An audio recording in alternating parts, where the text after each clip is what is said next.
নমস্কার, আপনারা দেখছেন বাংলা বার্তা ইউটিউব চ্যানেল। জানাবো আজকের বাছাই করা কিছু গুরুত্বপূর্ণ খবর। প্রধান সংবাদগুলি জানার আগে শুরুতেই দেখে নিন আজকের হেডলাইন্স। দেশজুড়ে জনপ্রিয়তা বাড়লেও কোন বাংলায় ধাক্কা খেলেন মমতা? কেন ধাক্কা খেলেন তিনি? চমকে দেবে। কোথায় সেই 14,000 নতুন বুথ? তৃণমূলের কড়া আপত্তিতে সরগরম রাজনীতি। রাহুল ভার্সেস মমতা, আইএমডিআই অর্থাৎ ইন্ডিয়া জোটের সব থেকে পছন্দের নেতাকে, কি বলছে সমীক্ষা? কেন্দ্রীয় কর্মীদের জন্য বিরাট খবর, 8ম বেতন কমিশন কি সত্যি আসছে? সিইও দপ্তরের সর্বদলীয় বৈঠকের মাঝেই লাগলো বাগবিতণ্ডা, অসন্তুষ্ট মুখে বেরিয়ে এলেন অরূপ। সনাতন ধর্মকে অসম্মানের অভিযোগ ফিরহাদের বিরুদ্ধে টিএমসিকে হিন্দু বিরোধী দলের তকমা শুভেন্দু। পরবর্তী প্রধানমন্ত্রীকে, মোদীর পর কোন তিন নেতাকে পছন্দ দেশবাসী? চমকে দিল সাম্প্রতিক সমীক্ষা। ভারত যখন কৃতিত্ব না পেয়ে ট্রাম্প ইচ্ছামতো শুল্ক আরোপ করলেন, চাঞ্চল্যকর দাবি করল আমেরিকান কোম্পানি জেফ্রিজ। প্রধানমন্ত্রী মোদীর কাজে দেশের মানুষ খুশি না অসন্তুষ্ট, সমীক্ষার রিপোর্টে বড় তথ্য। ঝড়ের আভাস বাংলায়, বৃষ্টি কি আরো বাড়বে? হঠাৎ সতর্কতা জারি হলো এই জেলাগুলিতে। আছে বিস্তারিত খবরে। দেশজুড়ে জনপ্রিয়তা বাড়লেও কেন বাংলায় ধাক্কা খেলেন মমতা? চমকে দেবে সমীক্ষার ফল। দেশের জনপ্রিয়তম মুখ্যমন্ত্রীদের তালিকায় দ্বিতীয় স্থানে উঠে এলেন বাংলার মুখ্যমন্ত্রী মমতা বন্দ্যোপাধ্যায়। তবে একই সঙ্গে একটি সমীক্ষা দাবি করেছে নিজ রাজ্য পশ্চিমবঙ্গে তার জনপ্রিয়তা কমেছে। এই তথ্য সামনে আসার পর থেকেই রাজ্য রাজনীতিতে নতুন করে শোরগোল শুরু হয়েছে। সংবাদ মাধ্যমের একটি সমীক্ষা অনুযায়ী জানা গেছে যে উত্তরপ্রদেশের মুখ্যমন্ত্রী যোগী আদিত্যনাথ 36% জনপ্রিয়তা নিয়ে দেশের সবথেকে জনপ্রিয় মুখ্যমন্ত্রী। এরপরেই 12.5% জনপ্রিয়তা অর্থাৎ গ্রহণযোগ্যতা নিয়ে দ্বিতীয় স্থানে রয়েছেন মমতা বন্দ্যোপাধ্যায়। গত ফেব্রুয়ারির সমীক্ষায় তার হার ছিল 10.6%, যা এবার বেড়েছে। জনপ্রিয়তা নিরিখে তৃতীয় স্থানে রয়েছেন অন্ধ্রপ্রদেশের চন্দ্রবাবু নাইডু। এরপর চতুর্থ থেকে দশম স্থানে রয়েছেন যথাক্রমে নীতিশ কুমার, স্ট্যালিন, পিনারাই বিজয়ন, রেবন্ত রেড্ডি, মোহন যাদব, হিমন্ত বিশ্ব শর্মা এবং দেবেন্দ্র ফডনবিস। তবে দেশজুড়ে জনপ্রিয়তা বাড়লেও নিজের রাজ্যে মমতা বন্দ্যোপাধ্যায়ের গ্রহণযোগ্যতা কমেছে বলে দাবি করা হয়েছে এই সমীক্ষায়। কোথায় সেই 14,000 নতুন বুথ? তৃণমূলের করা আপত্তিতে সরগরম রাজনীতি। পশ্চিমবঙ্গের ভোটার তালিকায় বড়সড় পরিবর্তনের ইঙ্গিত। রাজ্যে বাড়তে চলেছে প্রায় 14,000 নতুন ভোট গ্রহণ কেন্দ্র। এই বিষয়ে আলোচনা করতে শুক্রবার রাজ্যের মুখ্য নির্বাচনী আধিকারিকের কার্যালয়ে একটি সর্বদলীয় বৈঠক অনুষ্ঠিত হল। যদিও এই বৈঠক থেকে সন্তুষ্ট হয়ে ফিরতে পারেনি কোনো রাজনৈতিক দলই। বুথ বিন্যাস এবং ভোটার তালিকার বিশেষ নিবিড় পরিমার্জন নিয়ে কমিশন এবং রাজনৈতিক দলগুলির মধ্যে তীব্র মতবিরোধ দেখা যায়। সিইও মনোজ আগরওয়াল জানিয়েছেন, 8ই সেপ্টেম্বর পর্যন্ত রাজনৈতিক দলগুলো বুথ বিন্যাস নিয়ে লিখিত অভিযোগ জমা দিতে পারবে। এরপর সেগুলি খতিয়ে দেখা হবে। বৈঠকে তৃণমূলের পক্ষে উপস্থিত ছিলেন মন্ত্রী অরূপ বিশ্বাস এবং সাংসদ পার্থ ভৌমিক। বৈঠক শেষে অরূপ বিশ্বাস জানিয়েছেন, বুথ পুনর্বিন্যাস নিয়ে তাদের কোনো আপত্তি নেই, তবে বাড়তি বুথগুলো যেন একই ভোট কেন্দ্রে থাকে। এরপরই তিনি এসআইআর নিয়ে কমিশনের নিরপেক্ষতা নিয়ে প্রশ্ন তোলেন। তার অভিযোগ, নির্বাচন কমিশন যদি নিরপেক্ষ না হয় তাহলে সুষ্ঠু ভোট সম্ভব নয়। তিনি আরও বললেন, ভোটাধিকার কেড়ে নেওয়ার চেষ্টা চলছে এবং এসআইআর যেন কোনোভাবেই ভোটার তালিকা থেকে নামের গণনিষ্কাশনে পরিণত না হয়। প্রয়োজনে 10 লক্ষ মানুষ নিয়ে কমিশনে যাওয়ার হুঁশিয়ারিও দিয়েছেন তিনি। অন্যদিকে বিজেপি নেতা শিশির বাজোরিয়া কমিশনের পক্ষপাতিত্ব নিয়ে সরব হয়েছেন। তিনি বললেন, সব ডিও রিপোর্ট কিভাবে একই হয় এটি বিশ্বাসযোগ্য নয়। তিনি আরও বললেন, তৃণমূলের অফিস থেকে বিএলও নিয়োগ করা হয়। এসআইআর প্রসঙ্গে তৃণমূলের আপত্তির জবাবে তিনি বললেন, এবার 13 বার এসআইআর হয়েছে, তখন তো এই প্রশ্ন কেন ওঠেনি কোনো? কংগ্রেসের পক্ষ থেকে আশুতোষ চট্টোপাধ্যায় এবং Khaja Ahmed no politics SIR placard নিয়ে বৈঠকে যোগ দিয়েছেন। রাহুল ভার্সেস মমতা, ইন্ডিয়া জোটের সবথেকে পছন্দের নেতাকে, কি বলছে সমীক্ষা? ভারত জোটের নেতৃত্বকে দেবেন রাহুল গান্ধী নাকি অন্য কেউ? এই নিয়ে রাজনৈতিক মহলে জল্পনার অন্ত নেই। এবার দেশের মেজাজ বোঝার একটি সমীক্ষা সেই জল্পনার আগুনে ঘি ঢালল।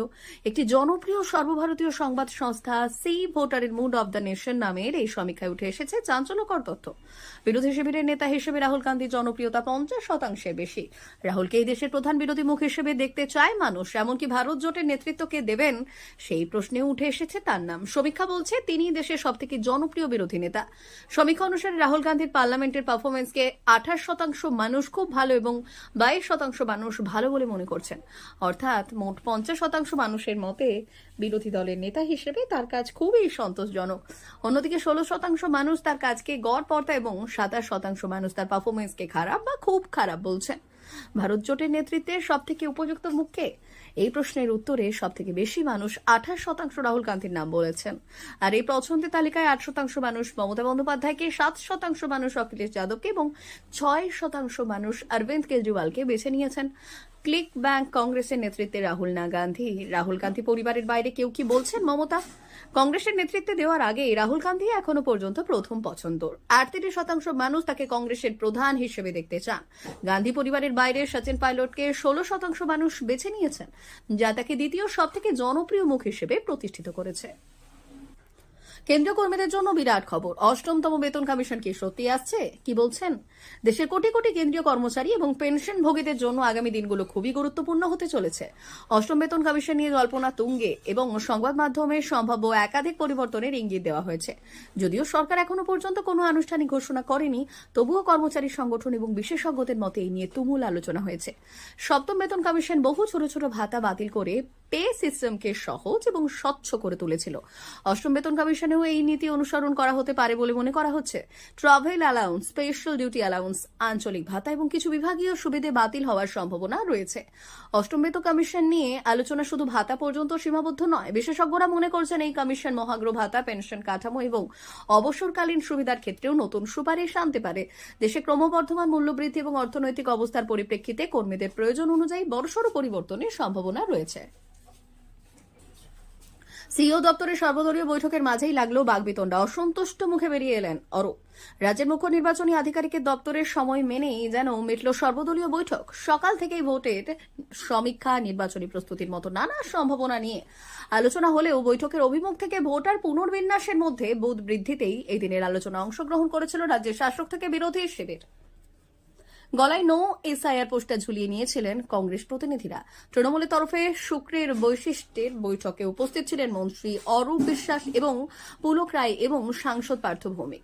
বৈঠক শেষে সাংবাদিকদের মুখোমুখি হয়ে অরূপ বিশ্বাস বললেন, আগে একটা বুথে 1500 জনের বেশি ভোটার ভোট দিতে পারতেন, কিন্তু কমিশনের নয়া নিয়ম অনুযায়ী এবার থেকে প্রতি বুথে 1200 জন ভোটার থাকবেন, আর যারা বাড়তি তাদের নিয়ে আলাদা বুথ তৈরি হবে। শুধু একটাই বক্তব্য, ভোটারের ভোট কেন্দ্র যেন তার বাড়ির কাছে হয়। কমিশন যেন কোনো উপায়ই ভোট কমানোর চেষ্টা না করে। তবে বৈঠক যতটা শান্তিপূর্ণ হওয়ার কথা ততটা কিন্তু মোটেই হয়নি। তৃণমূলের মুখে থেকেছে অসন্তুষ্টি। মুখ্য নির্বাচনী আধিকারিক মনোজ আগরওয়ালের দপ্তরে রুদ্ধদ্বার সর্বদলীয় বৈঠক চলাকালীন বাইরে থেকে বাগবিতণ্ডার শব্দ পাওয়া যায়। বৈঠকের মাঝে কি তাহলে কথা কাটাকাটিতে জড়িয়ে পড়েছিল রাজনৈতিক দলগুলি? সনাতন ধর্মকে অসম্মানের অভিযোগ ফিরহাদের বিরুদ্ধে। টিএমসিকে হিন্দু বিরোধী দলের তকমা শুভেন্দুর। তৃণমূলের বিরুদ্ধে আবারও হিন্দু ধর্মকে অপমানের অভিযোগ আনলেন বিরোধী দলনেতা শুভেন্দু অধিকারী। কলকাতার মেয়র ফিরহাদ হাকিমের একটি অনুষ্ঠানের ভিডিও শেয়ার করে গুরুতর অভিযোগ এনেছেন তিনি। হিন্দু ধর্মকে অবমাননার অভিযোগ এনেছেন শুভেন্দু। কি লিখেছেন বিরোধী দলনেতা? রাজ্যের শাসক দলকে কটাক্ষ করে তিনি লিখেছেন, হিন্দু ধর্মের প্রতি সম্মান প্রদর্শনীর আওয়াজ তুললে বিজেপি হয় হিন্দুদের দল। তাহলে হিন্দু ধর্মকে বারংবার অপমান করার জন্য তৃণমূলকে হিন্দু বিরোধী দলে তকমা দেওয়া যেতেই পারে। এরপরে ফিরহাদ হাকিমের বিরুদ্ধে মুখ খুলেছেন তিনি। ফিরহাদের বিরুদ্ধে অভিযোগ, শুভেন্দুর অভিযোগ, হিন্দু ধর্মের আচার আচরণকে আগেও ছোট করেছে ফিরহাদ। কপালে চন্দনের ফোঁটা মুছে ফেলা, মা দুর্গার দিকে পেছন ফিরে দাঁড়ানোর মতো অভিযোগ রয়েছে তার বিরুদ্ধে।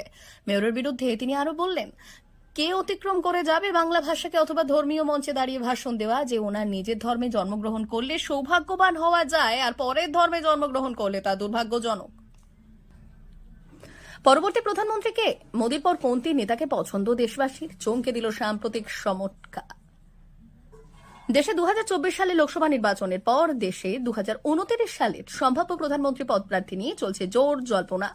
সম্প্রতি ইন্ডিয়া টুডে অর্থাৎ একটি সংবাদ মাধ্যমে যৌথ উদ্যোগে পরিচালিত একটি সমীক্ষায় উঠে এসেছে বেশ কিছু চমকপ্রদ তথ্য। মুড অব দ্য নেশন নামের এই সমীক্ষায় করা হয়েছে দেশের মানুষের মনোভাব বোঝার জন্য। সমীক্ষার অংশ নেওয়া মানুষদের কাছে জানতে চাওয়া হয়, প্রধানমন্ত্রী নরেন্দ্র মোদীর পর বিজেপিতে প্রধানমন্ত্রী পদের জন্য সেরা বিকল্প কে? এই প্রশ্নের জবাবে 28% মানুষ কেন্দ্রীয় স্বরাষ্ট্রমন্ত্রী অমিত শাহের পক্ষে মত দিয়েছেন। ফলে তিনি এই দৌড়ে এগিয়ে রয়েছেন। দ্বিতীয় স্থানে রয়েছেন উত্তরপ্রদেশের মুখ্যমন্ত্রী যোগী আদিত্যনাথ। প্রায় 26% মানুষ তাকে পরবর্তী প্রধানমন্ত্রী হিসেবে দেখতে চান। অন্যদিকে কেন্দ্রীয় মন্ত্রী নীতিন গডকরি পেয়েছেন মাত্র 7% মানুষের সমর্থন। সমীক্ষায় যখন সরাসরি পরবর্তী প্রধানমন্ত্রী হিসেবে সবথেকে ভালো মুখকে তা জানতে চাওয়া হয়, তখন 52% মানুষ ফের একবার নরেন্দ্র মোদীর পক্ষেই রায় দিয়েছেন। রাহুল গান্ধী এই প্রশ্নের উত্তরে পেয়েছেন মাত্র 19% মানুষের সমর্থন। ভারত যখন কৃতিত্ব না পেয়ে ট্রাম্প ইচ্ছামতো শুল্ক আরোপ করলেন, চাঞ্চল্যকর দাবি করল আমেরিকান কোম্পানি জেফ্রিস। মার্কিন বিনিয়োগ সংস্থা জেফ্রিস সম্প্রতি একটি চাঞ্চল্যকর দাবি করেছে। তাদের মতে ভারতের ওপর সাবেক প্রেসিডেন্ট ডোনাল্ড ট্রাম্পের অতিরিক্ত জেফ্রিজের দাবি, ট্রাম্পের এই সিদ্ধান্ত তার আদর্শগত দেউলিয়াত্বের একটি বড় উদাহরণ। জেফ্রিজ যা বলছে, বহুজাতিক বিনিয়োগ ব্যাংক এবং আর্থিক পরিবেশের প্রদানকারী সংস্থা জেফ্রিজের মতে এই বছরের এপ্রিলে ভারত পাকিস্তানের মধ্যে 4 দিনের সামরিক সংঘাত চলার সময় ভারত বারবার জানিয়েছিল যে তারা দুই দেশের বিবাদের সমাধানে কোনো তৃতীয় পক্ষের হস্তক্ষেপ চায় না। এর ফলে ভারত ও পাকিস্তানের মধ্যে দীর্ঘদিনের শত্রুতা মিটিয়ে দেওয়ার সুযোগ ট্রাম্পের হাতছাড়া হয়ে যায়। জেফ্রিজ বলছে, ট্রাম্পের আশা ছিল এর মাধ্যমে তিনি আন্তর্জাতিক নিজের ভাবমূর্তি উজ্জ্বল করতে পারবেন এবং সম্ভবত নোবেল শান্তি পুরস্কারও জিততে পারবেন। প্রধানমন্ত্রী মোদীর কাজে দেশের মানুষ খুশি না অসন্তুষ্ট? সমীক্ষার রিপোর্টে বড় তথ্য। মুড অফ দ্য নেশন সমীক্ষায় দেশের মানুষ কি বলছে, মোদী এবং বিজেপি সরকারকে নিয়ে একটি রিপোর্ট প্রকাশ্যে এসেছে। ইন্ডিয়া টুডে ভোটারের সহযোগিতা এই সমীক্ষায় দেখা গিয়েছে। প্রধানমন্ত্রী মোদীর পর বিজেপিতে প্রধানমন্ত্রী পদের প্রার্থী হিসেবে 3টি মুখ রাখা হয়েছিল। সার্ভেতে দেখা গিয়েছে যে 28% মানুষ অমিত শাহকে পছন্দ করছেন। অন্যদিকে 2025-এর অগস্টে জানা যায় সার্ভেতে প্রধানমন্ত্রীর রেটিং এ পিছিয়ে ছিলেন নরেন্দ্র মোদী। সমীক্ষায় অংশগ্রহণকারী 34.2% প্রধানমন্ত্রী মোদী তৃতীয় মেয়াদে কর্মক্ষমতাকে অসামান্য বলে বর্ণনা করেছেন, যেখানে 23.8% এটিকে ভালো বলে মনে করেছেন। তবে ফেব্রুয়ারিতে পরিচালিত সর্বশেষ MOTN জরিপে দেখা গিয়েছে যে প্রধানমন্ত্রী মোদীর কর্মক্ষমতাকে অসামান্য বলে বর্ণনা করেছেন।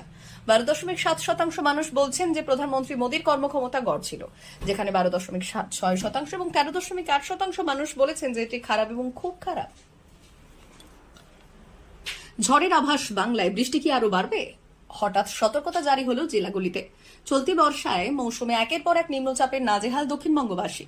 ভাদ্র মাসের বৃষ্টির দাপট কমার লক্ষণ নেই। আলিপুর আবহাওয়া দপ্তর জানিয়েছে, উড়িষ্যা উপকূলের কাছে বঙ্গোপসাগরে তৈরি হওয়া সুস্পষ্ট নিম্নচাপটি এখন শক্তি হারিয়ে নিম্নচাপ অঞ্চলে পরিণত হয়েছে। বর্তমানে এটি ছত্তিশগড়ের ওপরে অবস্থান করছে। এই নিম্নচাপের সঙ্গে রয়েছে ঘূর্ণাবর্ত এবং সমুদ্রপৃষ্ঠ থেকে প্রায় 5.8 কিলোমিটারের ওপরে রয়েছে এটি। একই সময় মৌসুমী অক্ষরেখা গঙ্গানগর, শিবপুরী, দামোহ নদী এবং বঙ্গোপসাগরে পর্যন্ত বিস্তৃত। আর এর প্রভাবে বঙ্গে এখনও বৃষ্টির অনুকূল পরিবেশ বজায় আছে। শুক্রবার কলকাতা সহ দক্ষিণবঙ্গের প্রায় সব জেলায় বজ্রবিদ্যুৎ সহ বৃষ্টির পূর্বাভাস ছিল এবং সেই অনুযায়ী দিনের বেলায় একাধিক জেলার বৃষ্টি হয়েছে। আবহাওয়া দপ্তর জানিয়েছে, শনিবার এবং রবিবার দক্ষিণ 24 পরগনার সতর্কতা জারি থাকবে। শনিবার মুর্শিদাবাদ, পুরুলিয়া, ঝাড়গ্রাম এবং পশ্চিম মেদিনীপুরেও সতর্কতা জারি থাকবে। তবে রবিবার শুধুমাত্র পূর্ব মেদিনীপুরে সতর্কতা জারি করা হয়েছে, যদিও দক্ষিণবঙ্গের অন্য সব জেলায় ছিটেফোঁটা বৃষ্টি চলতে থাকবে। উত্তরবঙ্গের জন্য জারি হয়েছে ভারী বর্ষণের সতর্কতা। জলপাইগুড়ি এবং আলিপুরদুয়ারে শুক্রবার ও শনিবার ভারী বৃষ্টির সম্ভাবনা রয়েছে। উড়িষ্যা উপকূল সংলগ্ন উত্তর পশ্চিম বঙ্গোপসাগরে ঘন্টায় 35 থেকে 45 কিলোমিটার বেগে ঝোড়ো হাওয়া বইছে। সমুদ্র অত্যন্ত উত্তাল থাকায় মৎস্যজীবীদের আজ সন্ধে পর্যন্ত সমুদ্রে যেতে নিষেধ করা হয়েছে। শুক্রবার কলকাতার সর্বনিম্ন তাপমাত্রা ছিল 27 ডিগ্রি সেলসিয়াস, যা স্বাভাবিকের থেকে 0.4 ডিগ্রি বেশি। বৃহস্পতিবার দিনের সর্বোচ্চ তাপমাত্রা ছিল 33.8 ডিগ্রি সেলসিয়াস, যা স্বাভাবিকের থেকে প্রায় 1.9 ডিগ্রি কম। এখনকার মতো এই খবর এই পর্যন্তই। ধন্যবাদ।